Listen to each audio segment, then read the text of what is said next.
मुख्य कार्यकारी अधिकारी जितीन रहमान यांची गावंधारा जिल्हा परिषद आदर्श शाळेला भेट, शाळेच्या गुणवत्तेचे केले कौतुक। जिल्हा परिषद शाळा गावंधारा या ठिकाणी मुख्य कार्यकारी अधिकारी जितीन रहमान यांचे अगदी थाटामाटात विद्यार्थ्यांच्या वतीने स्वागत करण्यात आले। विद्यार्थ्यांची गुणवत्ता पाहून जितीन रहमान यांनी विद्यार्थ्यांचे कौतुक केले।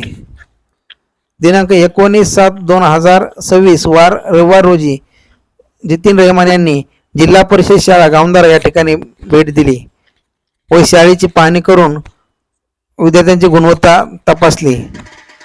प्रथमच गावंधारा शाळेला भेट दिल्यामुळे ग्रामस्थांनी व शिक्षकांनी जितीन रहमान यांचे आभार व्यक्त केले।